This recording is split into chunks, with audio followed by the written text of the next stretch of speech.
혹시 지금 이 순간 더 이상 견딜 수 없을 만큼 힘든 시간을 보내고 계신가요?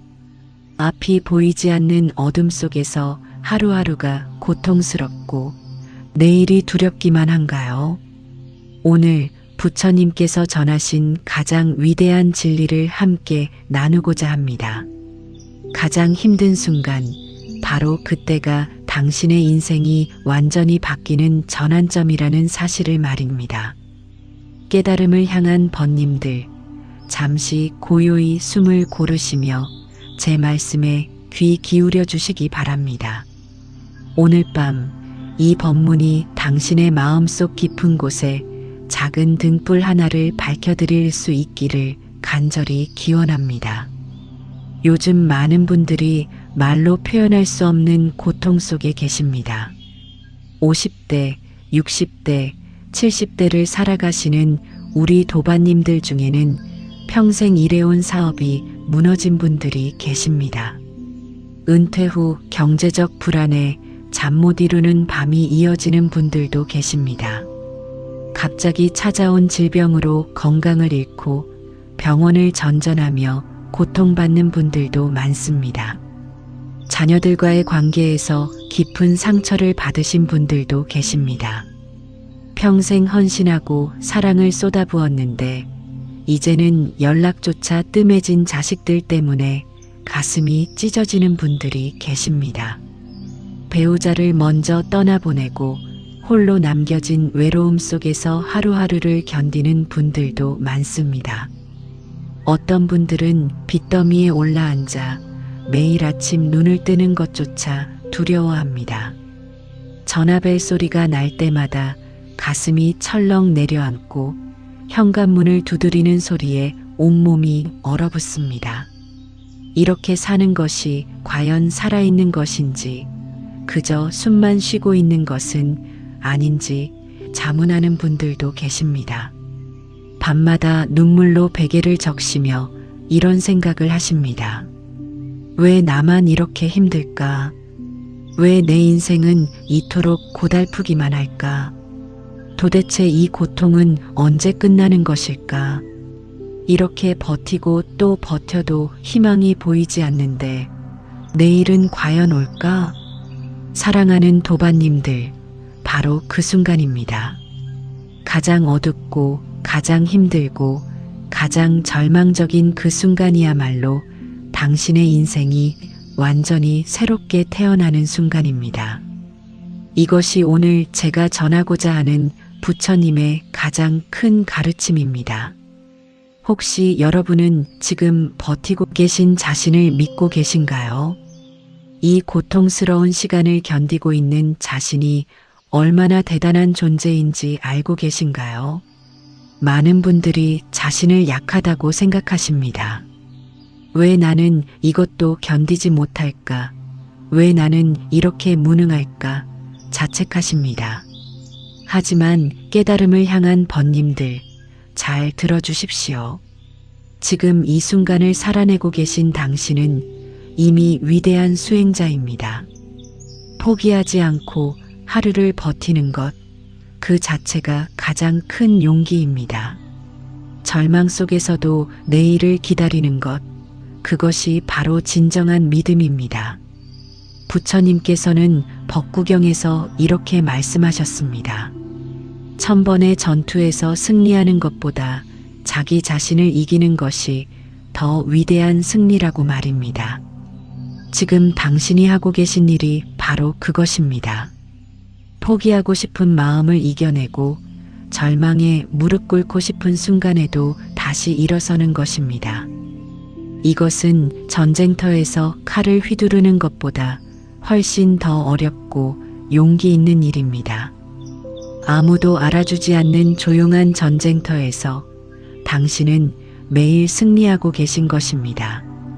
그런데 많은 분들이 이런 질문을 하십니다. 왜 하필 나에게 이런 고난이 왔을까? 내가 무슨 잘못을 저질렀기에 이토록 고통스러운 것일까? 전생에 무슨 큰 업을 지었기에 이런 벌을 받는 것일까? 사랑하는 도반님들, 부처님의 가르침은 다릅니다. 고난은 벌이 아닙니다. 고통은 저주가 아닙니다. 오히려 그것은 당신이 더 큰 존재로 거듭나기 위한 준비 과정입니다.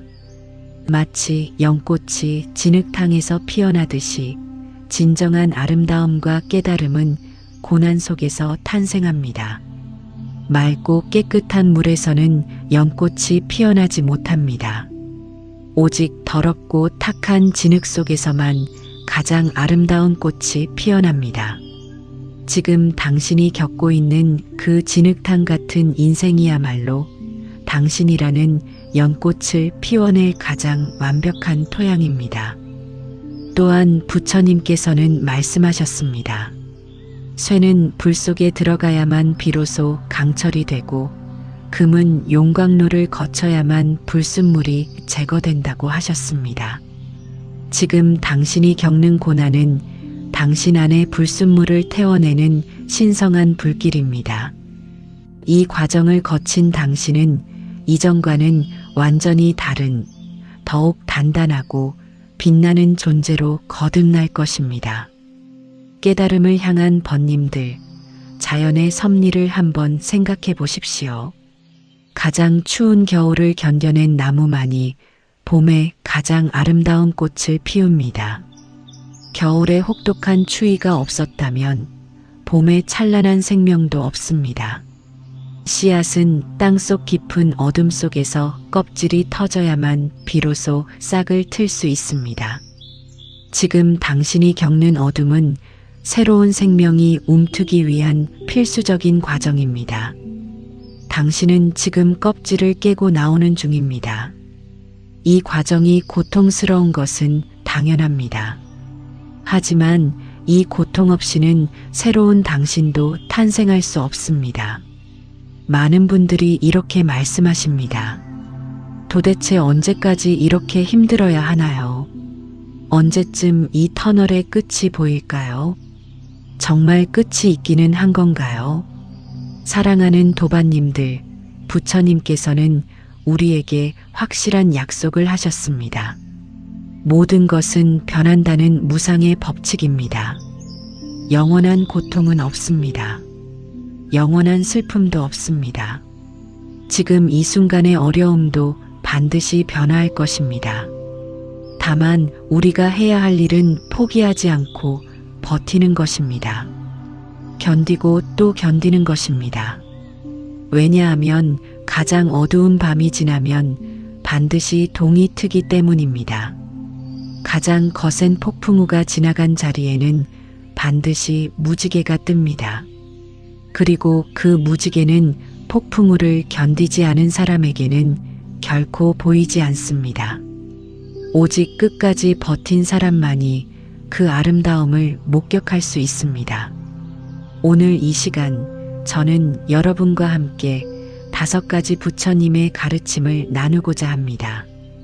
첫째, 고난이 왜 우리에게 오는지 그 참된 의미를 살펴보겠습니다.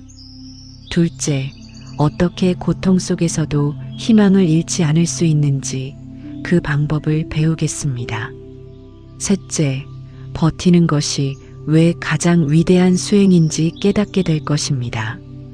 넷째, 복이 오는 징조를 어떻게 알아볼 수 있는지 배우겠습니다. 다섯째, 지금 이 순간부터 어떻게 실천할 것인지 구체적인 방법을 함께 나누겠습니다. 부처님께서 보리수 아래에서 깨달음을 얻으시기 전 마왕의 유혹과 시험이 있었습니다. 온갖 고통과 시련이 부처님을 괴롭혔습니다. 하지만 부처님께서는 단 한순간도 자리에서 일어나지 않으셨습니다. 버티고 또 버티셨습니다. 그리고 마침내 새벽별이 뜰 때 완전한 깨달음을 이루셨습니다. 만약 부처님께서 그 마지막 밤을 견디지 못하고 자리에서 일어나셨다면 어떻게 되었을까요? 깨달음은 없었을 것입니다. 가장 힘든 순간을 버텨내셨기에 인류 역사상 가장 위대한 깨달음이 탄생한 것입니다. 사랑하는 도반님들, 당신도 지금 그 마지막 밤을 지나고 계신지 모릅니다. 아침이 오기 직전 가장 어두운 그 시간을 견디고 계신 것입니다. 조금만 더 버텨주십시오. 동이 트려면 반드시 가장 어두운 순간을 지나야 합니다. 오늘 밤 제 법문이 당신의 마음에 작은 위로가 되기를 바랍니다. 당신은 혼자가 아닙니다. 부처님께서 항상 당신과 함께 계십니다. 그리고 이 순간을 견디고 있는 모든 도반들이 당신과 함께 걷고 있습니다. 우리는 함께 이 어둠을 통과할 것입니다. 그리고 반드시 아름다운 새벽을 맞이할 것입니다. 지금부터 부처님의 지혜로운 말씀들을 하나하나 살펴보며 희망의 불씨를 다시 살려보도록 하겠습니다. 깊이 숨을 들이쉬고 천천히 내쉬며 마음을 열어주십시오. 오늘의 법문이 당신의 영혼 깊은 곳까지 스며들 것입니다. 첫 번째로 고난이 왜 우리에게 오는지 그 진정한 의미를 함께 살펴보겠습니다. 사랑하는 도반님들, 많은 분들이 고통이 찾아올 때 이렇게 생각하십니다. 내가 무엇을 잘못했기에 이런 벌을 받는 것일까? 전생의 업보가 나를 괴롭히는 것일까? 신이 나를 버린 것은 아닐까? 하지만 부처님께서는 전혀 다른 가르침을 주셨습니다. 법구경에 이런 말씀이 있습니다. 고통은 집착에서 생겨나고 집착은 무지에서 비롯된다고 하셨습니다. 그리고 이 고통을 통해 우리는 비로소 진리를 깨닫게 된다고 말씀하셨습니다. 무슨 뜻일까요? 고난은 벌이 아니라 가르침이라는 것입니다.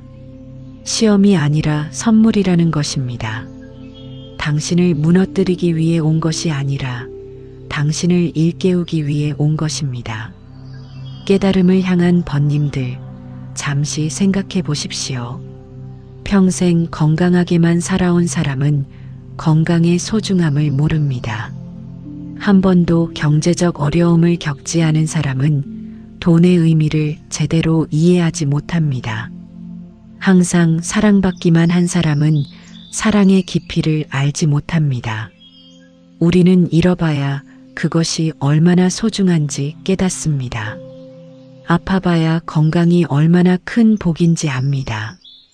외로워봐야 함께하는 사람의 가치를 알게 됩니다. 이것이 바로 고난이 우리에게 주는 첫 번째 선물입니다. 깨어남의 선물입니다. 부처님께서도 왕궁에서 태어나 모든 것을 다 누리며 살았습니다.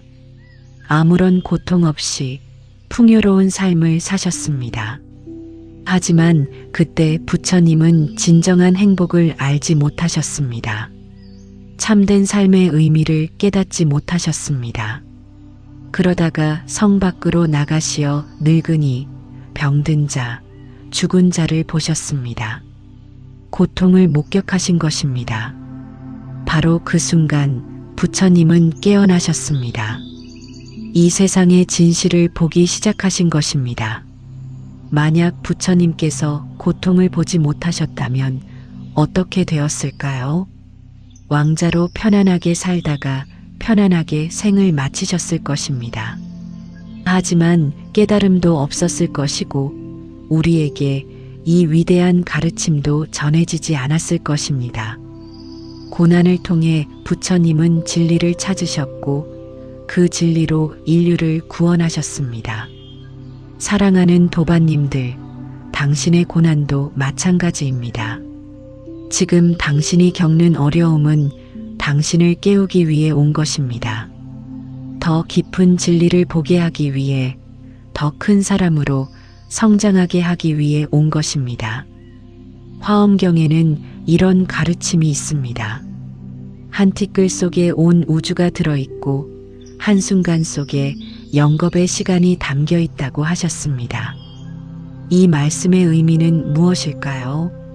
작은 것 속에 큰 것이 있고 고통 속에 깨달음이 있다는 뜻입니다.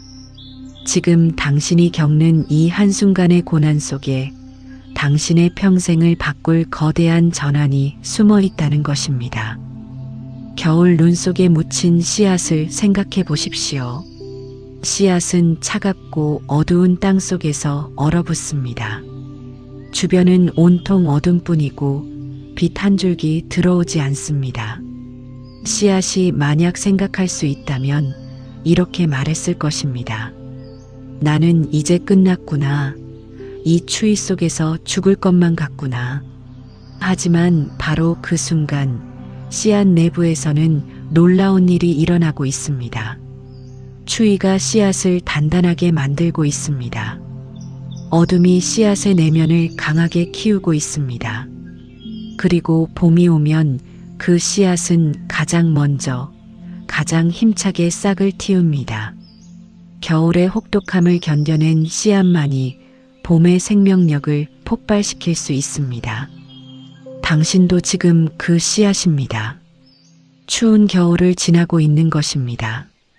하지만 당신 내면에서는 이미 놀라운 변화가 시작되었습니다. 이 고난이 당신을 단단하게, 강하게, 지혜롭게 만들고 있습니다. 깨달음을 향한 번님들, 고난이 주는 두 번째 선물은 정화입니다. 금강경에서 부처님께서는 이렇게 말씀하셨습니다. 모든 상은 다 허망하니 모든 상이 상 아님을 보면 곧 열애를 본다고 하셨습니다. 이 말씀의 깊은 의미는 우리가 집착하는 모든 것들이 실은 실체가 없다는 것입니다. 우리는 평생 무언가를 붙잡으려 합니다. 돈을 붙잡으려 하고, 명예를 붙잡으려 하고, 건강을 붙잡으려 하고, 사랑하는 사람을 붙잡으려 합니다. 그것들이 영원할 것처럼, 그것들이 나를 행복하게 해줄 것처럼 살아갑니다. 하지만 고난이 찾아오면 우리는 깨닫게 됩니다.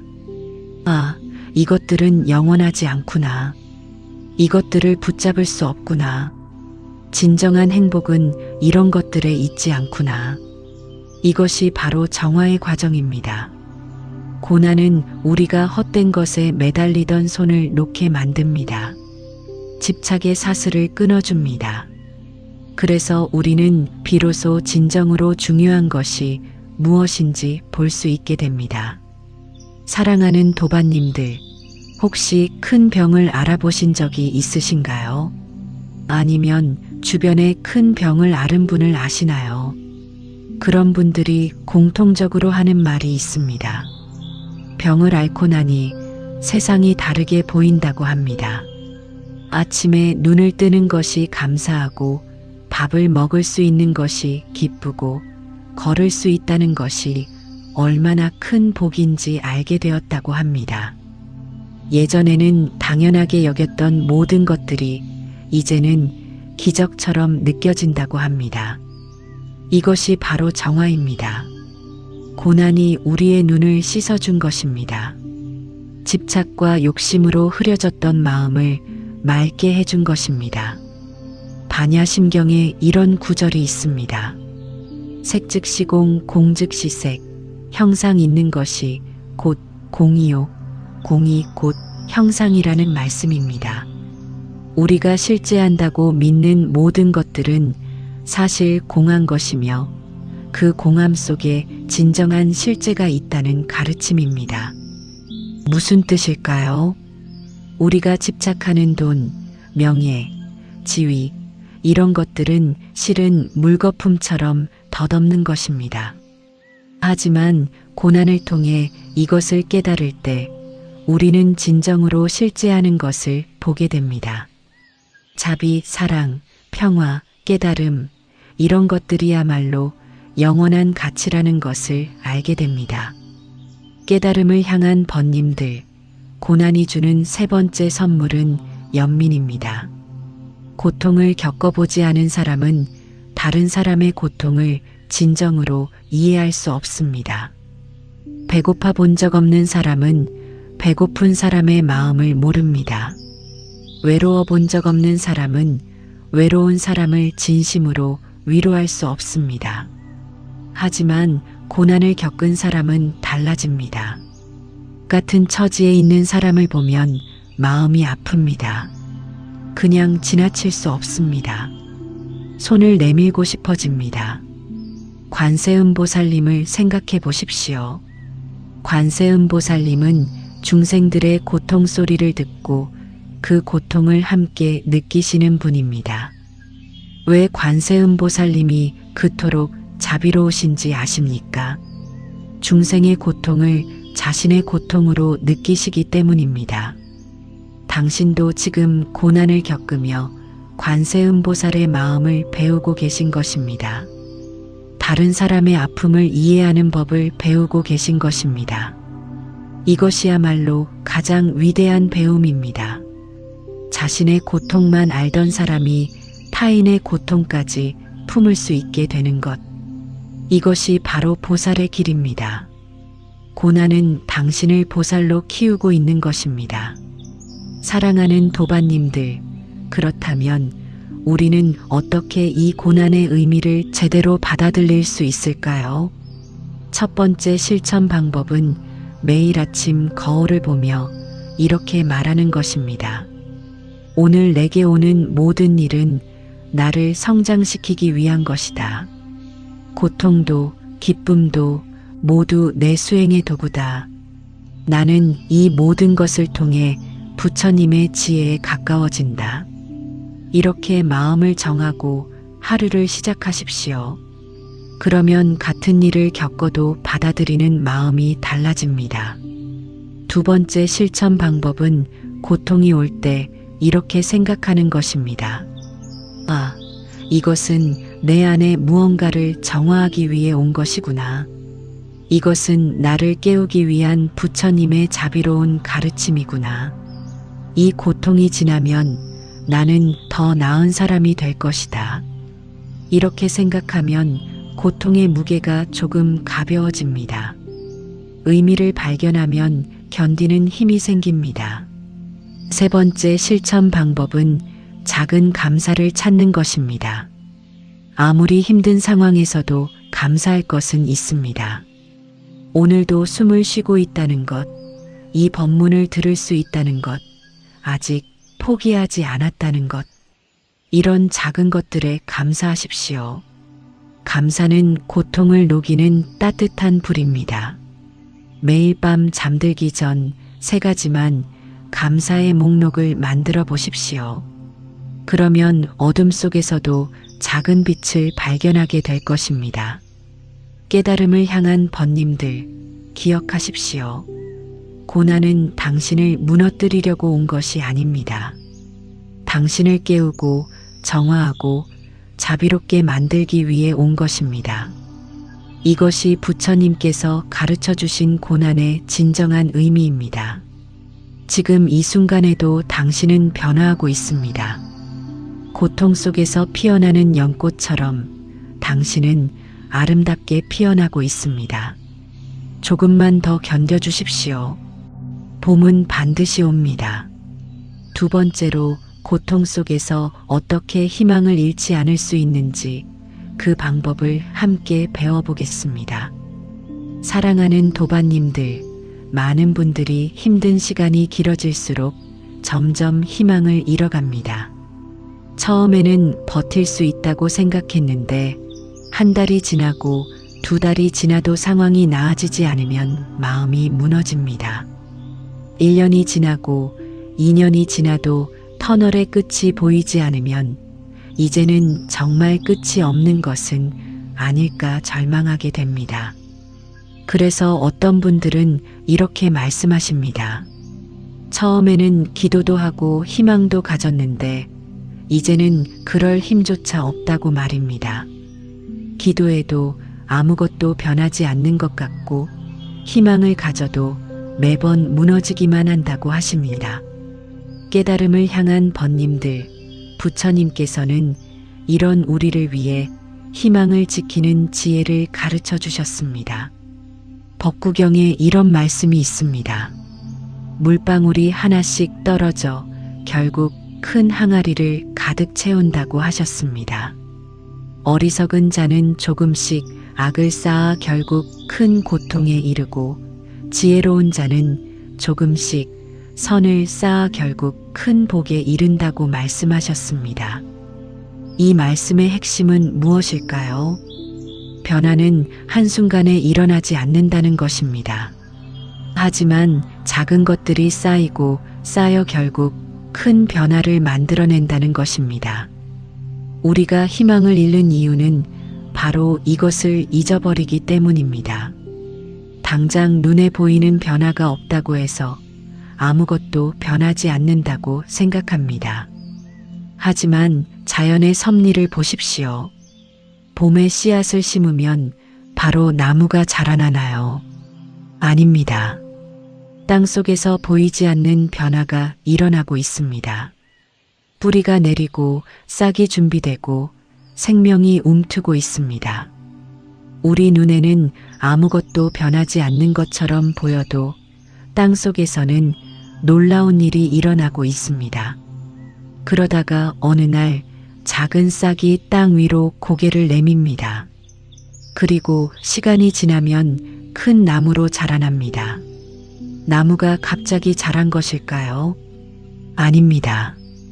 보이지 않던 시간 동안 꾸준히 자라고 있었던 것입니다. 사랑하는 도반님들, 당신의 삶도 마찬가지입니다. 지금 당장 눈에 보이는 변화가 없다고 해서 아무것도 변하지 않는 것이 아닙니다. 당신이 하루하루 버티는 그 시간 동안 보이지 않는 곳에서 놀라운 변화가 일어나고 있습니다. 당신의 마음은 더 강해지고 있습니다. 당신의 영혼은 더 깊어지고 있습니다. 당신의 지혜는 더 맑아지고 있습니다. 이 모든 것이 언젠가 한꺼번에 꽃으로 피어날 것입니다. 육조단경에 해능 대사님의 말씀이 있습니다. 마음이 미혹하면 법화를 전하지만 마음이 깨달으면 법화를 전한다고 하셨습니다. 깨달음은 밖에 있는 것이 아니라 자신의 본성 속에 있다는 가르침입니다. 이 말씀이 희망과 무슨 관계가 있을까요? 희망도 마찬가지입니다. 희망은 밖에서 오는 것이 아닙니다. 누군가가 당신에게 희망을 줄 수 있는 것도 아닙니다. 희망은 당신의 마음 속에 이미 있습니다. 당신이 아직 살아있다는 것, 그것이 희망입니다. 당신이 이 순간에도 포기하지 않고 버티고 있다는 것, 그것이 희망입니다. 당신이 이 법문을 듣고 있다는 것, 그것이 희망입니다. 깨달음을 향한 번님들, 희망을 외부에서 찾지 마십시오. 복권에 당첨되는 것, 누군가 나를 구해주는 것, 기적 같은 일이 일어나는 것, 이런 것들에서 희망을 찾으면 실망만 쌓입니다. 진정한 희망은 내 안에 있습니다. 지금 이 순간에도 나는 살아있다. 지금 이 순간에도 나는 호흡하고 있다. 지금 이 순간에도 나는 버티고 있다. 이것이야말로 가장 확실한 희망입니다. 아함경에 이런 이야기가 있습니다. 어느 날 제자들이 부처님께 물었습니다. 세상에서 가장 놀라운 일이 무엇입니까? 부처님께서 대답하셨습니다. 사람들이 매일 죽음을 보면서도 자신은 죽지 않을 것처럼 사는 것, 그것이 가장 놀라운 일이다. 이 말씀은 무상을 깨우치는 가르침입니다. 하지만 동시에 희망에 대한 가르침이기도 합니다. 우리는 매일 어려움을 보면서도 포기하지 않고 살아갑니다. 이것이야말로 가장 놀라운 희망의 힘입니다. 사랑하는 도반님들, 그렇다면 구체적으로 어떻게 희망을 지킬 수 있을까요? 첫 번째 방법은 작은 빛을 찾는 것입니다. 아무리 어두운 밤에도 별은 빛납니다. 아무리 추운 겨울에도 솔잎은 푸릅니다. 아무리 힘든 상황에도 작은 빛은 있습니다. 오늘 아침 햇살을 보셨나요? 그것이 빛입니다. 따뜻한 차 한 잔을 마셨나요? 그것이 빛입니다. 누군가 안부를 물어줬나요? 그것이 빛입니다. 이런 작은 빛들을 의식적으로 찾아보십시오. 그리고 마음속으로 고맙다고 말해보십시오. 작은 빛들이 모이면 큰 빛이 됩니다. 두 번째 방법은 과거의 승리를 기억하는 것입니다. 당신은 이미 수많은 어려움을 이겨낸 사람입니다. 지금까지 살아오면서 단 한 번도 힘든 일이 없었나요? 아닙니다. 수없이 많은 어려움이 있었을 것입니다. 하지만 당신은 그 모든 것을 이겨냈습니다. 그래서 지금 여기 있는 것입니다. 과거에 불가능해 보였던 일들을 당신은 해냈습니다. 그 힘이 아직도 당신 안에 있습니다. 매일 밤 잠들기 전에 이렇게 말해 보십시오. 나는 이미 많은 어려움을 이겨낸 강한 사람이다. 이번에도 나는 해낼 수 있다. 과거에 나도 할 수 있었는데 지금의 내가 못할 리 없다. 세 번째 방법은 하루하루 사는 것입니다. 많은 분들이 미래를 너무 많이 걱정합니다. 1년 후는 어떻게 될까? 10년 후는 어떻게 살까? 이런 걱정 때문에 오늘을 잃어버립니다. 부처님께서는 법구경에서 이렇게 말씀하셨습니다. 지나간 일을 쫓지 말고 오지 않은 일을 바라지 말라. 과거는 이미 사라졌고 미래는 아직 오지 않았다. 오직 현재의 이 순간을 잘 살펴서 흔들림 없이 머무르라. 이것이 바로 지금 이 순간을 사는 것입니다. 1년을 견디려고 하지 마십시오. 한 달을 견디려고도 하지 마십시오. 그저 오늘 하루만 견디십시오. 오늘 하루만 잘 넘기면 됩니다. 그리고 내일 아침이 되면 또 오늘 하루만 잘 넘기면 됩니다. 이렇게 하루하루를 살다 보면 어느새 1년이 지나고 3년이 지나고 터널을 빠져나와 있을 것입니다. 깨달음을 향한 번님들, 산을 오를 때를 생각해 보십시오. 정상을 올려다 보면 너무 높아서 포기하고 싶어집니다. 하지만 발밑에 한 걸음만 보면서 걷다 보면 어느새 정상에 도착해 있습니다. 인생도 마찬가지입니다. 먼 미래를 보지 말고 지금 이 순간의 한 걸음에 집중하십시오. 지금 이 순간만 잘 견디면 됩니다. 네 번째 방법은 부처님께 의지하는 것입니다. 혼자 힘으로 모든 것을 해결하려고 하면 지칩니다. 때로는 내려놓고 부처님께 맡기는 것도 필요합니다. 관세음보살님의 이름을 부르십시오. 관세음보살, 관세음보살, 관세음보살. 마음이 괴로울 때마다 이렇게 부르십시오. 이것만으로도 마음이 조금 평화로워질 것입니다. 아니면 나무아미타불을 연불하십시오. 나무아미타불, 나무아미타불, 나무아미타불. 이 소리가 당신의 마음을 정화시켜 줄 것입니다. 연불은 단순한 주문이 아닙니다. 부처님의 자비와 연결되는 통로입니다. 연불을 하면 당신은 혼자가 아니게 됩니다. 부처님과 함께 있게 됩니다. 법화경에 이런 말씀이 있습니다. 관세음보살의 이름을 부르는 자는 모든 두려움에서 벗어난다고 하셨습니다. 불 속에서도 물 속에서도 어떤 위험 속에서도 관세음보살을 부르면 구원받는다고 하셨습니다. 이것은 마술이 아닙니다. 관세음보살의 이름을 부를 때 우리 마음이 변하는 것입니다. 두려움에 사로잡혔던 마음이 평화를 찾고 절망에 빠졌던 마음이 희망을 되찾습니다. 사랑하는 도반님들, 다섯 번째 방법은 다른 사람을 돕는 것입니다. 이상하게 들릴 수도 있습니다. 내가 이렇게 힘든데 어떻게 남을 도울 수 있겠느냐고 생각하실 수 있습니다. 하지만 자타카 이야기를 보면 부처님께서는 말씀하셨습니다. 자신이 어려울 때 남을 도우면 그 공덕이 더욱 크다고 하셨습니다. 왜냐하면 자신의 고통을 잊고 타인을 생각하는 것, 그것이야말로 가장 큰 수행이기 때문입니다. 나보다 더 힘든 사람을 찾아보십시오. 반드시 있습니다. 그 사람에게 작은 도움을 주십시오. 따뜻한 말 한마디라도 좋습니다. 그러면 신기한 일이 일어납니다. 남을 위로하는 동안 내 마음도 위로받습니다. 남에게 희망을 주는 동안 내 안에도 희망이 자랍니다. 이것이 부처님께서 가르쳐 주신 자비의 힘입니다. 깨달음을 향한 번님들, 희망은 쉽게 얻어지는 것이 아닙니다. 매일매일 찾고 지키고 키워야 하는 것입니다. 하지만 당신은 할 수 있습니다. 이미 여기까지 온 당신이라면 충분히 할 수 있습니다.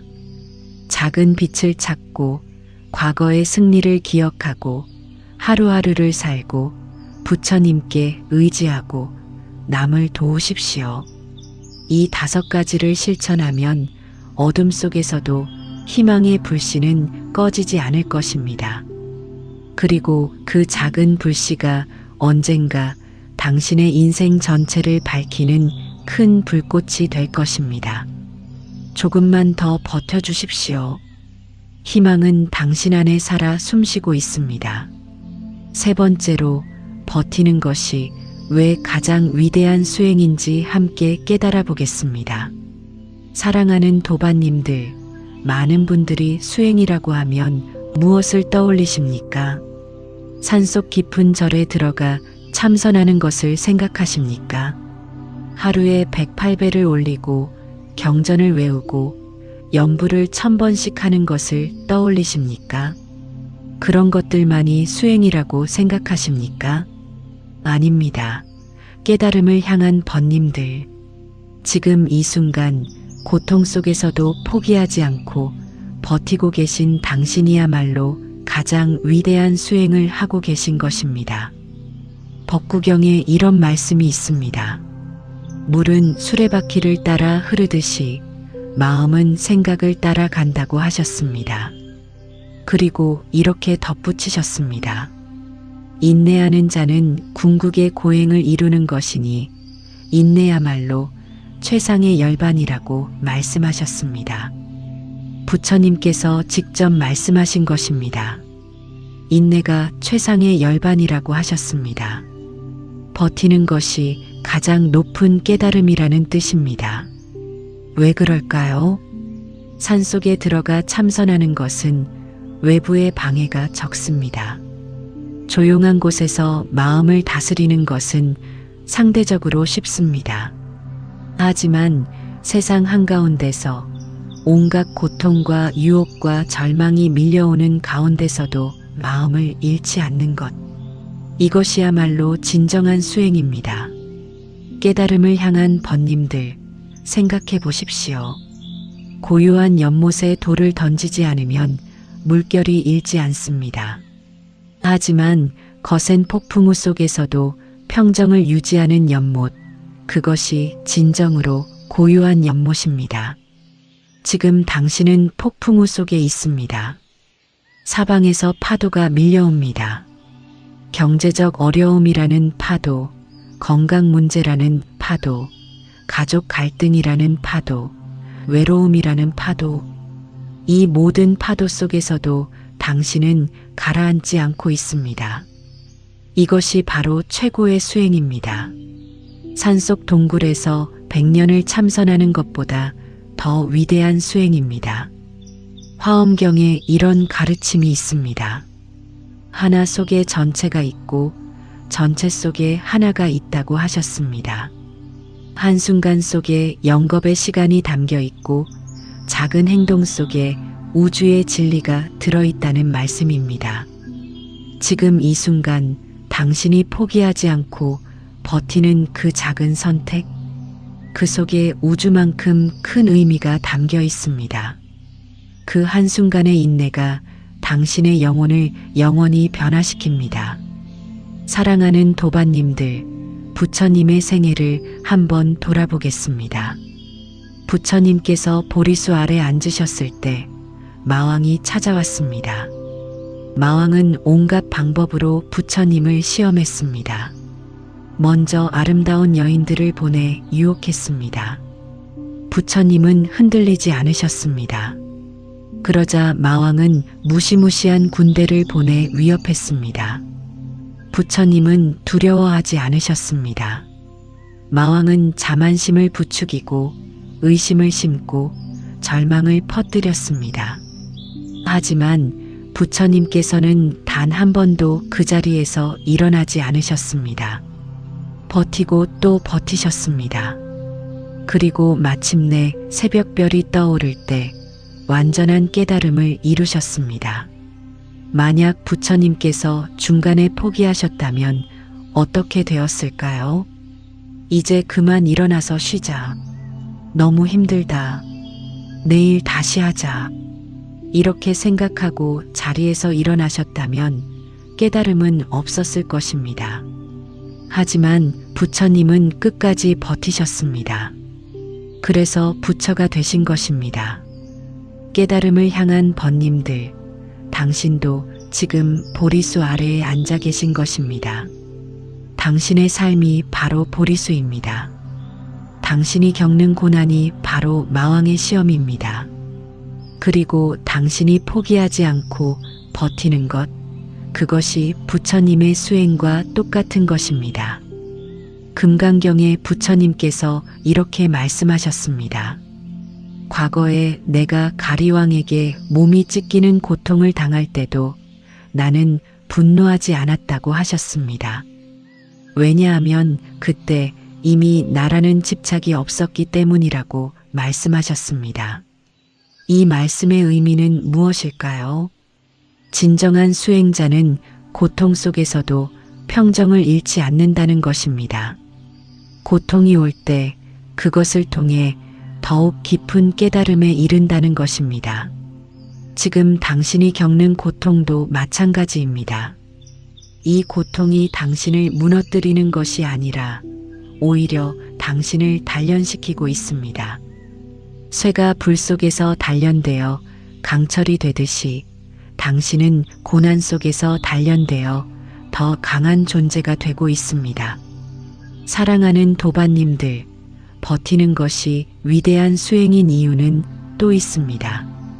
그것은 바로 업을 소멸시키기 때문입니다. 아함경에서 부처님께서는 말씀하셨습니다.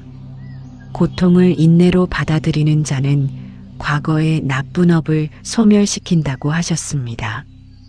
원망하고 분노하면 업이 더 쌓이지만 인내하고 받아들이면 업이 사라진다고 가르치셨습니다. 생각해 보십시오. 같은 고통을 겪어도 받아들이는 태도에 따라 결과가 완전히 다릅니다. 분노하며 고통을 겪으면 그 고통이 2배, 3배가 됩니다. 마음까지 병들기 때문입니다. 하지만 인내하며 고통을 받아들이면 그 고통은 정화의 불이 됩니다. 과거의 잘못을 태워 없애는 신성한 불이 되는 것입니다. 그래서 그 고통이 지나간 후에는 더 맑고 깨끗한 존재로 거듭나게 됩니다. 당신이 지금 겪는 모든 어려움은 과거의 업을 씻어내는 과정입니다. 불평하지 말고 받아들이십시오. 원망하지 말고 견디십시오. 그러면 이 고난이 끝날 때 당신은 완전히 새로운 사람이 되어 있을 것입니다. 깨달음을 향한 번님들, 그렇다면 어떻게 버틸 수 있을까요? 구체적인 방법을 함께 나누겠습니다. 첫 번째 방법은 호흡에 집중하는 것입니다. 힘들고 괴로울 때 우리는 호흡을 잊어버립니다. 숨이 얕아지고 가빠집니다. 마음이 불안하면 호흡도 불안해집니다. 하지만 반대로 호흡을 고르면 마음도 고요해집니다.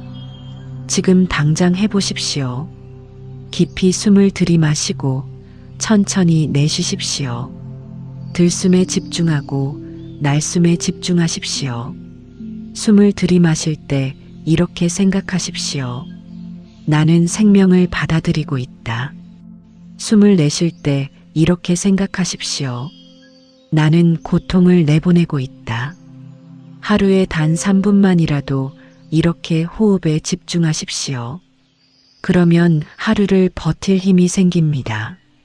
두 번째 방법은 작은 승리를 쌓는 것입니다. 큰 목표를 세우지 마십시오. 내일 모든 것이 해결되기를 바라지 마십시오. 그런 기대는 실망만 가져옵니다. 대신 아주 작은 목표를 세우십시오. 오늘 하루 무사히 보내기, 오늘 밤 잠자리에 들기, 내일 아침 일어나기, 이렇게 작은 목표들을 하나씩 이루어 나가십시오. 하루를 무사히 보냈으면 그것이 승리입니다. 스스로에게 말하십시오. 나는 오늘도 해냈다. 나는 강하다. 내일도 할 수 있다. 이런 작은 승리들이 쌓이면 큰 힘이 됩니다.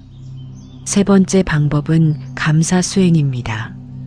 고통 속에서 감사하기는 쉽지 않습니다. 하지만 그래도 감사할 것을 찾아보십시오. 아침에 눈을 떴다는 것에 감사하십시오. 밥을 먹을 수 있다는 것에 감사하십시오. 이 법문을 들을 수 있다는 것에 감사하십시오. 매일 밤 잠들기 전에 3가지를 적어 보십시오.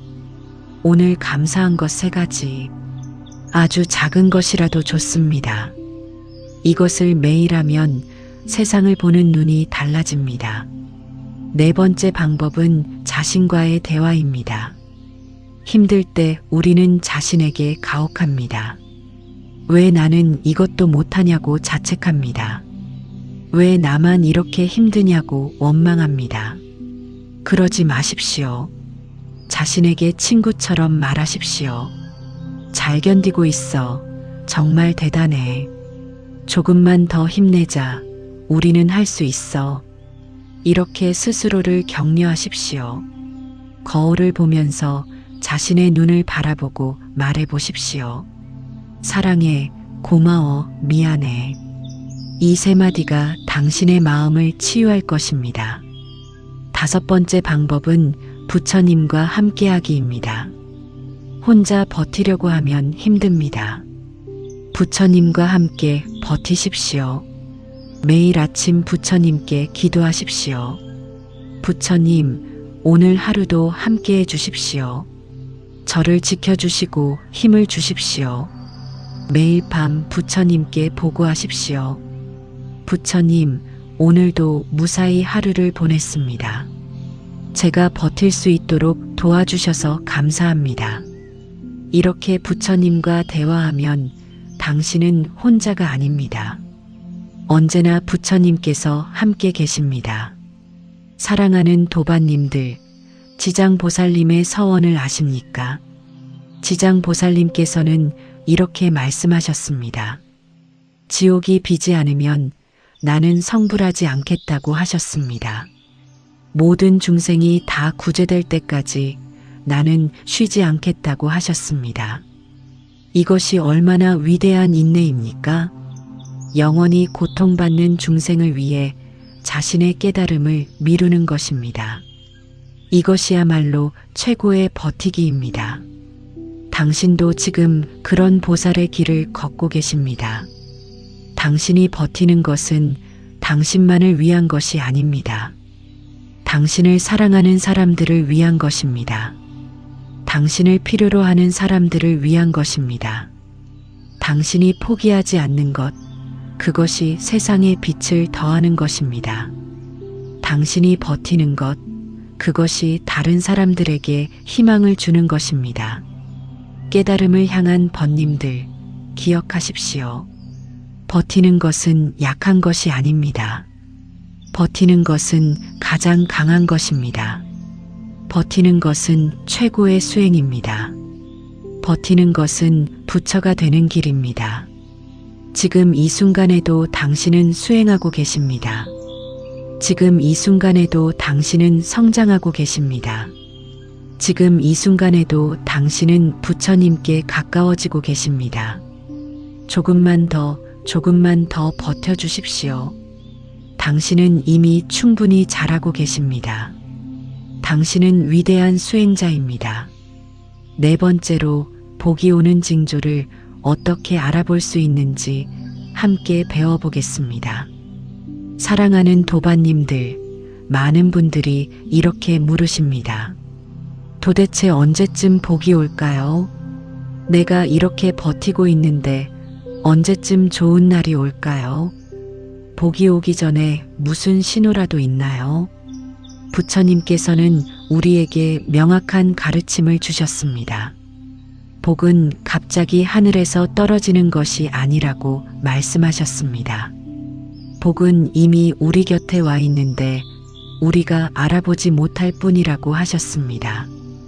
법구경에 이런 말씀이 있습니다. 악한 일을 하면 그 과보가 당장 나타나지 않아도 마치 뜨거운 재 속에 묻힌 불씨처럼 결국 타오른다고 하셨습니다. 마찬가지로 선한 일을 하면 그 복도 당장 보이지 않아도 언젠가 반드시 꽃으로 피어난다고 말씀하셨습니다. 그렇다면 복이 오는 징조는 무엇일까요? 깨달음을 향한 번님들, 잘 들어주십시오. 복이 오는 첫 번째 징조는 마음의 평화입니다. 예전에는 마음이 늘 불안하고 초조했습니다. 잠도 제대로 못 자고 항상 걱정으로 가슴이 답답했습니다. 하지만 어느 순간부터 마음이 조금씩 고요해지는 것을 느낍니다. 여전히 상황은 어렵습니다. 문제가 해결된 것도 아닙니다. 하지만 이상하게 마음이 편안해집니다. 예전만큼 불안하지 않습니다. 이것이 바로 복이 오는 첫 번째 신호입니다. 왜 그럴까요? 반야심경에 이런 구절이 있습니다. 마음에 걸림이 없으면 두려움이 없고 전도된 꿈에서 벗어나 궁극의 열반에 이른다고 하셨습니다. 마음이 평화로워진다는 것은 집착이 줄어든다는 뜻입니다. 집착이 줄어들면 복이 들어올 공간이 생깁니다.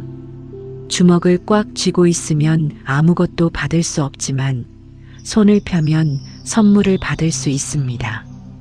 마음의 평화는 당신이 손을 펴기 시작했다는 증거입니다. 사랑하는 도반님들, 복이 오는 두 번째 징조는 작은 기쁨을 느끼기 시작하는 것입니다. 한참 힘들 때는 아무것도 기쁘지 않습니다. 아름다운 꽃을 봐도 그냥 지나칩니다. 맛있는 음식을 먹어도 몸이 건조합니다. 모든 것이 회색빛으로 보입니다. 하지만 어느 날부터 작은 것에 미소가 지어집니다. 아침 햇살이 따뜻하다고 느껴집니다. 새소리가 아름답게 들립니다. 차 한 잔이 고맙게 느껴집니다. 이것이 바로 복이 오고 있다는 신호입니다. 당신의 감각이 살아나고 있는 것입니다. 얼어붙었던 마음이 녹고 있는 것입니다. 유마경에 이런 이야기가 있습니다. 유마거사께서 병이 드셨을 때 많은 사람들이 문병을 왔습니다. 그런데 유마거사는 병든 몸으로도 기쁨과 자비를 잃지 않으셨습니다. 왜냐하면 진정한 기쁨은 외부 상황이 아니라 내면에서 나온다는 것을 아셨기 때문입니다. 당신이 작은 것에서 기쁨을 느끼기 시작했다면 그것은 내면의 복이 자라나고 있다는 증거입니다. 깨달음을 향한 번님들, 복이 오는 세 번째 징조는 사람들이 다가오기 시작하는 것입니다. 한참 힘들 때는 사람들이 멀어집니다. 친구들이 연락을 끊습니다. 가족조차 거리를 둡니다. 혼자라는 느낌이 듭니다. 하지만 복이 가까워지면 사람들이 다시 나타나기 시작합니다. 오랜만에 친구에게서 연락이 옵니다. 우연히 좋은 사람을 만나게 됩니다. 누군가 도움의 손길을 내밉니다. 이것은 우연이 아닙니다. 당신의 기운이 변하고 있는 것입니다. 고난을 견디며 당신 안에 쌓인 덕이 빛을 발하기 시작한 것입니다. 법화경에 이런 말씀이 있습니다. 성근을 쌓은 자에게는 선지식이 나타난다고 하셨습니다. 좋은 인연이 찾아온다는 것은 당신이 이미 많은 성근을 쌓았다는 증거입니다. 사랑하는 도반님들, 네 번째 징조는 작은 일들이 풀리기 시작하는 것입니다. 큰 문제는 아직 해결되지 않았습니다. 하지만 작은 일들이 조금씩 좋아집니다. 막혔던 일이 조금씩 풀립니다. 우연히 필요한 정보를 얻게 됩니다. 예상치 못한 작은 도움이 옵니다. 이런 작은 변화들을 무시하지 마십시오. 이것들이 바로 큰 복이 오기 전에 전조입니다. 큰 강물도 작은 샘물에서 시작됩니다. 큰 나무도 작은 씨앗에서 자랍니다. 아함경에서 부처님께서는 말씀하셨습니다. 작은 선행도 결코 헛되지 않으니 물방울이 모여 큰 바다를 이루듯이 선업도 쌓이고 쌓여 큰 복을 이룬다고 하셨습니다. 작은 좋은 일들이 나타나기 시작했다면 그것은 큰 복이 쌓이고 있다는 신호입니다. 깨달음을 향한 번님들, 다섯 번째 징조는 꿈이 맑아지는 것입니다. 한참 힘들 때는 악몽을 많이 꿉니다. 쫓기는 꿈, 떨어지는 꿈, 무서운 꿈을 자주 꿉니다. 아침에 일어나면 더 피곤합니다. 하지만 복이 가까워지면 꿈이 달라집니다. 평화로운 꿈을 꿉니다. 아름다운 풍경, 따뜻한 사람들, 밝은 빛이 꿈에 나타납니다. 때로는 부처님이나 보살님이 꿈에 나타나기도 합니다. 이것은 단순한 꿈이 아닙니다. 당신의 무의식이 정화되고 있다는 증거입니다. 마음 깊은 곳에 두려움과 불안이 사라지고 있는 것입니다. 지장경에 이런 구절이 있습니다.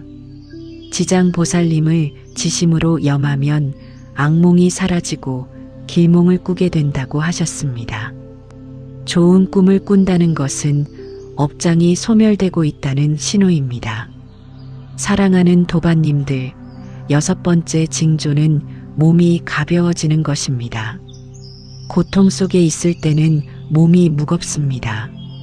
일어나기조차 힘듭니다. 온몸이 납덩이처럼 무겁고 기운이 없습니다. 하지만 복이 가까워지면 몸이 달라집니다. 조금 가벼워진 느낌이 듭니다. 아침에 일어나기가 예전보다 조금 쉬워집니다. 걸을 때 발걸음이 조금 가벼워집니다. 몸과 마음은 연결되어 있습니다. 마음이 좋아지면 몸도 좋아집니다. 업장이 소멸되면 몸도 가벼워집니다. 좌선 수행을 하는 스님들이 경험하는 것이 있습니다. 오래 수행하다 보면 어느 순간 몸이 깃털처럼 가벼워지는 경험을 한다고 합니다. 이것을 경안이라고 합니다. 몸과 마음이 모두 가벼워지는 상태입니다. 당신도 지금 그런 변화를 겪고 있을 수 있습니다. 조금씩 천천히 당신은 가벼워지고 있습니다. 깨달음을 향한 번님들, 일곱 번째 징조는 감사하는 마음이 생기는 것입니다. 한참 힘들 때는 원망만 합니다.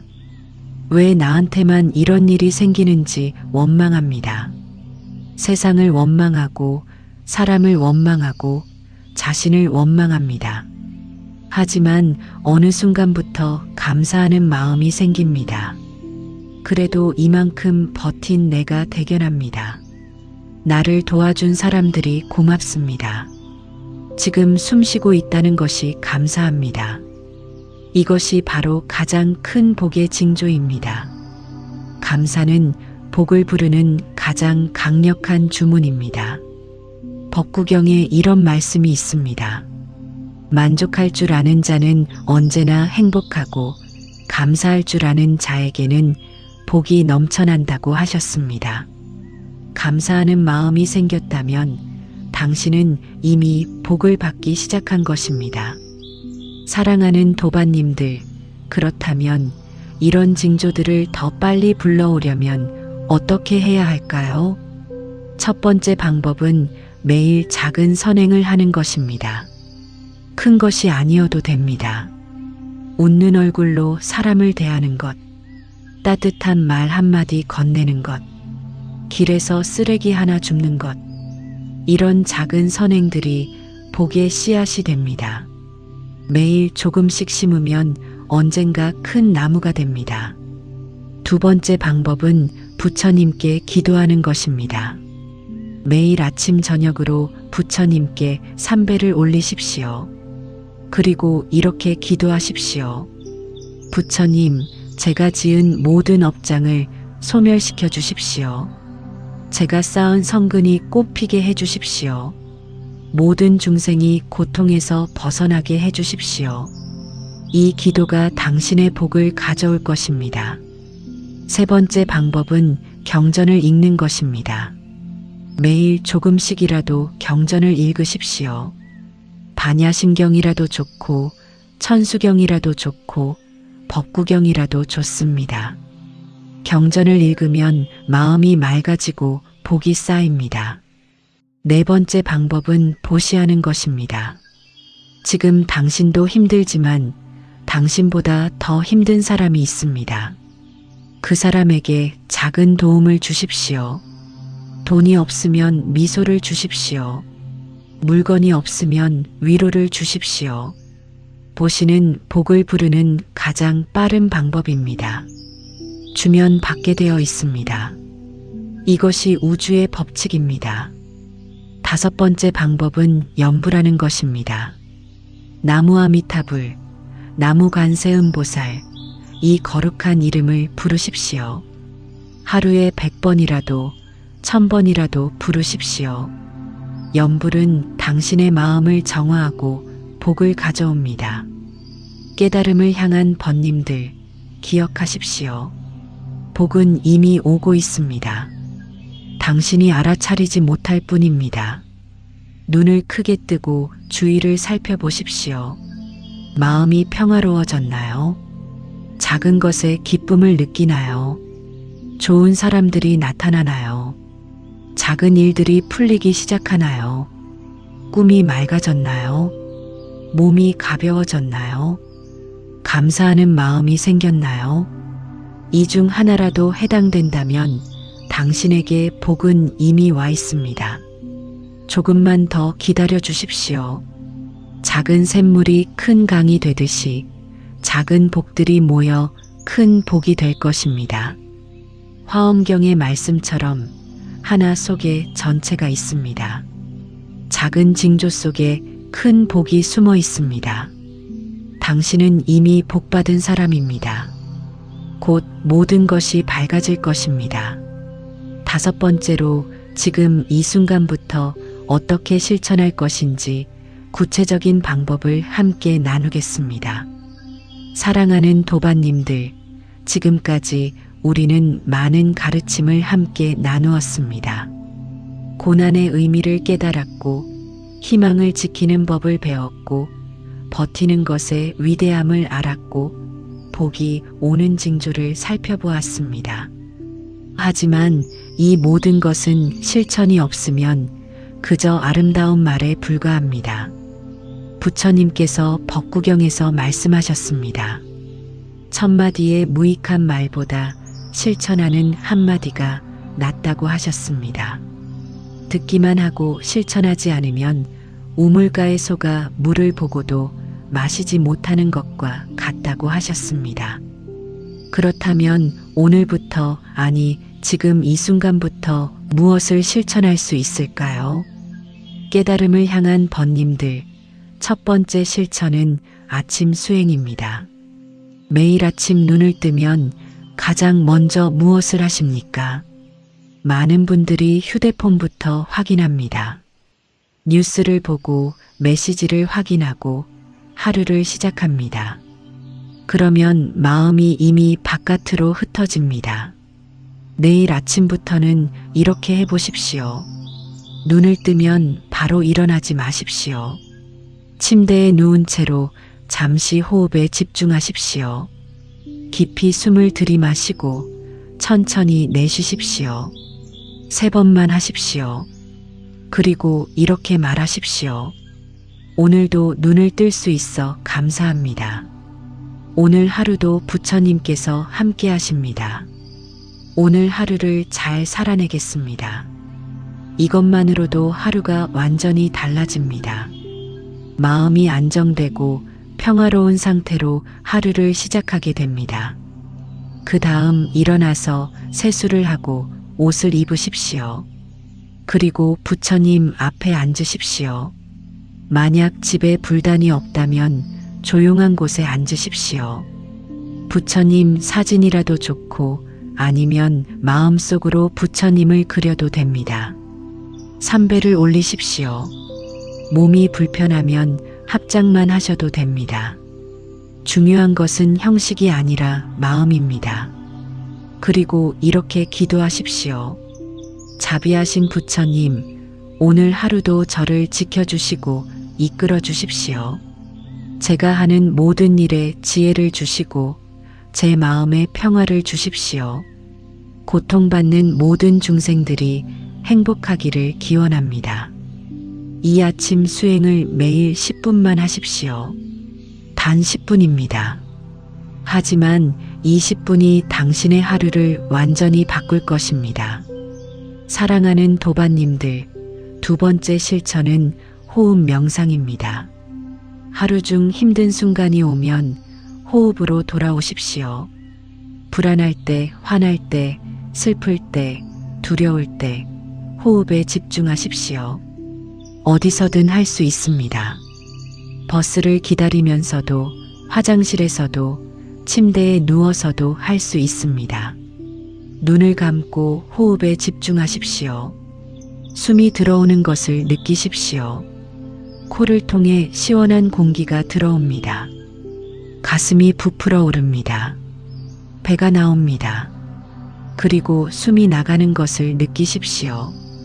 따뜻한 공기가 코를 통해 나갑니다. 가슴이 내려갑니다. 배가 들어갑니다. 이것만 관찰하십시오. 다른 생각이 들어와도 괜찮습니다. 그냥 알아차리고 다시 호흡으로 돌아오십시오. 단 3분만 하십시오. 하루에 3-4번만 하십시오. 이것만으로도 마음이 많이 안정될 것입니다. 아나판사티, 호흡 관찰은 부처님께서 가장 강조하신 수행법입니다. 부처님께서도 깨달음을 얻으신 후에도 평생 호흡 수행을 하셨습니다. 이것이야말로 가장 기본이면서 가장 강력한 수행입니다. 깨달음을 향한 번님들, 3번째 실천은 감사일기입니다. 매일 밤 잠들기 전에 작은 공책을 펴십시오. 그리고 오늘 감사한 것 3가지를 적으십시오. 아주 작은 것이라도 좋습니다. 오늘 날씨가 좋았다. 맛있는 밥을 먹었다. 따뜻한 이불이 있다. 누군가 웃어주었다. 이런 것들을 적으십시오. 처음에는 어렵습니다. 감사할 것을 찾는 것이 힘듭니다. 하지만 매일 하다 보면 점점 쉬워집니다. 그리고 신기한 일이 일어납니다. 감사할 것을 찾다 보면 하루가 다르게 보입니다. 예전에는 당연하게 여겼던 것들이 감사하게 느껴집니다. 작은 것에서 기쁨을 발견하게 됩니다. 감사는 복을 부르는 가장 강력한 주문입니다. 감사하는 사람에게는 더 많은 감사할 일이 생깁니다. 이것이 우주의 법칙입니다. 사랑하는 도반님들, 4번째 실천은 자비 명상입니다. 매일 저녁 조용히 앉아서 자비 명상을 하십시오. 눈을 감고 먼저 자신에게 자비를 보내십시오. 마음속으로 이렇게 말하십시오. 내가 행복하기를, 내가 평화롭기를, 내가 고통에서 벗어나기를, 내가 건강하기를. 자신을 사랑하는 것이 이기적인 것이 아닙니다. 자신을 사랑해야 남도 사랑할 수 있습니다. 비어있는 컵으로는 남에게 물을 줄 수 없습니다. 그 다음 사랑하는 사람들을 떠올리십시오. 가족, 친구들을 생각하십시오. 그리고 그들에게 자비를 보내십시오. 그들이 행복하기를, 그들이 평화롭기를, 그들이 고통에서 벗어나기를, 그들이 건강하기를. 그 다음 모르는 사람들을 생각하십시오. 길에서 스쳐간 사람들, 이름도 모르는 사람들. 그들도 나처럼 행복을 원합니다. 그들도 나처럼 고통에서 벗어나고 싶어 합니다. 그들이 행복하기를, 그들이 평화롭기를, 그들이 고통에서 벗어나기를. 마지막으로 당신을 힘들게 한 사람들을 생각하십시오. 이것이 가장 어렵습니다. 하지만 이것이야말로 가장 강력한 수행입니다. 그들도 고통받고 있기에 나를 힘들게 한 것입니다. 그들도 사랑이 필요합니다. 그들에게도 자비를 보내십시오. 그들이 행복하기를, 그들이 평화롭기를, 그들이 고통에서 벗어나기를. 처음에는 억지로 하는 것 같을 것입니다. 하지만 매일 하다 보면 진심이 됩니다. 그리고 당신의 마음이 가벼워지는 것을 느낄 것입니다. 관세음보살님께서는 모든 중생을 자신의 자식처럼 여기십니다. 당신도 그런 마음을 키워가는 것입니다. 이것이 보살의 길입니다. 깨달음을 향한 번님들, 5번째 실천은 경전 읽기입니다. 매일 조금씩이라도 경전을 읽으십시오. 하루에 단 한 구절이라도 좋습니다. 반야심경 한 줄이라도 좋습니다. 경전을 읽으면 부처님의 지혜가 당신 안으로 들어옵니다. 마음이 맑아지고 평화로워집니다. 혼란스러운 마음이 정리됩니다. 그리고 읽은 것을 실천하려고 노력하십시오. 머리로만 이해하지 말고 삶으로 살아내십시오. 부처님의 가르침은 실천할 때 비로소 의미가 있습니다. 사랑하는 도반님들, 6번째 실천은 보시입니다. 매주 한 번은 작은 보시를 하십시오. 돈이 없으면 미소를 보시하십시오. 물건이 없으면 친절을 보시하십시오. 시간이 없으면 좋은 말을 보시하십시오. 길에서 어려운 사람을 보면 작은 도움을 주십시오. 절에 가면 작은 공양을 올리십시오. 자선단체에 작은 금액이라도 기부하십시오. 보시는 복을 부르는 가장 빠른 방법입니다. 주면 받게 되어 있습니다. 비우면 채워지게 되어 있습니다. 하지만 대가를 바라고 보시하지 마십시오. 그냥 기쁜 마음으로 주십시오. 그것이 진정한 보시입니다. 깨달음을 향한 번님들, 7번째 실천은 염불입니다. 언제 어디서나 부처님의 이름을 부르십시오. 나무 아미타불, 나무 관세음보살, 나무 석가모니불. 이 거룩한 이름들을 부르십시오. 걸으면서도 염불하십시오. 일하면서도 염불하십시오. 잠들기 전에도 염불하십시오. 처음에는 소리내어 하다가 점점 마음속으로 하십시오. 나중에는 숨을 쉴 때마다 자연스럽게 염불이 나올 것입니다. 그렇게 되면 당신은 항상 부처님과 함께 있게 됩니다. 염불은 단순한 주문이 아닙니다. 부처님과 하나가 되는 수행입니다. 나무 아미타불을 부르면 당신이 아미타불이 됩니다. 나무 관세음보살을 부르면 당신이 관세음보살이 됩니다. 사랑하는 도반님들, 이제 오늘 법문의 핵심을 5가지로 정리하겠습니다. 첫째, 고난은 벌이 아니라 가르침입니다. 당신을 깨우고 정화하고 자비롭게 만들기 위해 왔습니다. 고난을 통해 당신은 더 큰 존재로 거듭나고 있습니다. 둘째, 희망은 외부가 아니라 내 안에 있습니다. 지금 이 순간 살아있다는 것, 버티고 있다는 것, 그것이 바로 희망입니다. 작은 빛을 찾고 하루하루를 살고 부처님께 의지하십시오. 셋째, 버티는 것은 최고의 수행입니다. 산속에서 참선하는 것보다 세상 한가운데서 고통을 견디는 것이 더 위대합니다. 당신은 지금 부처님과 같은 수행을 하고 계십니다. 넷째, 복은 이미 오고 있습니다. 마음의 평화, 작은 기쁨, 좋은 사람들, 이것들이 모두 복의 징조입니다. 눈을 크게 뜨고 주위를 살펴보십시오. 당신은 이미 복받은 사람입니다. 다섯째, 실천이 가장 중요합니다. 아침 수행, 호흡 명상, 감사일기, 자비 명상, 경전 읽기, 보시, 염불. 이 7가지 중에서 하나라도 오늘부터 시작하십시오. 작은 실천이 당신의 인생을 완전히 바꿀 것입니다. 깨달음을 향한 번님들, 오늘 밤 이 법문을 들으신 모든 분들께 말씀드립니다. 당신은 혼자가 아닙니다. 부처님께서 항상 당신과 함께 계십니다. 관세음보살님께서 당신의 고통을 듣고 계십니다. 지장보살님께서 당신을 지켜주고 계십니다. 그리고 지금 이 순간에도 수많은 도반들이 당신과 같은 길을 걷고 있습니다. 보이지 않지만 우리는 모두 연결되어 있습니다. 같은 고통을 겪고 같은 희망을 품고 같은 길을 가고 있습니다. 당신이 버티는 것은 당신만을 위한 것이 아닙니다.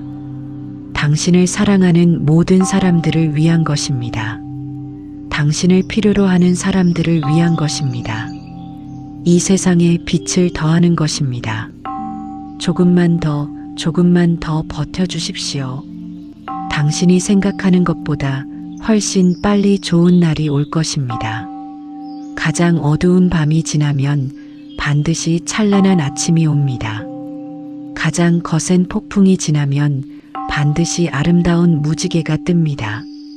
그리고 그날이 오면 당신은 깨달을 것입니다. 아, 그 힘든 시간들이 모두 의미가 있었구나. 그 고통들이 나를 이렇게 아름다운 존재로 만들었구나. 그 어둠 속에서 나는 진정한 빛을 발견했구나. 부처님께서 법구경에서 마지막으로 우리에게 주신 말씀이 있습니다. 자신의 등불이 되라, 자신의 귀처가 되라고 하셨습니다. 당신 안에 이미 부처가 있습니다. 당신 안에 이미 모든 답이 있습니다. 그 내면의 빛을 믿으십시오. 그 내면의 힘을 신뢰하십시오. 당신은 이미 충분히 강하고 충분히 지혜롭고 충분히 아름답습니다. 이 법문이 당신의 마음에 작은 위안이 되었기를 바랍니다. 이 말씀들이 당신의 어두운 밤에 작은 등불이 되었기를 바랍니다. 부처님의 자비로운 가르침이 당신의 삶을 밝혀주기를 기원합니다. 사랑하는 도반님들, 오늘 밤도 평안하게 주무시고 내일 아침 밝은 미소로 일어나시기를 바랍니다. 당신이 걷는 모든 길에 부처님의 가호가 함께하기를, 당신의 모든 고통이 지혜로 변하기를, 당신의 모든 눈물이 기쁨으로 바뀌기를, 가장 힘든 순간, 바로 그때 인생은 바뀝니다. 버티십시오. 곧 복이 옵니다. 반드시 옵니다. 나무석가모니불, 나무아미타불, 나무관세음보살, 모든 중생이 고통에서 벗어나 진정한 평화를 얻기를 간절히 기도합니다.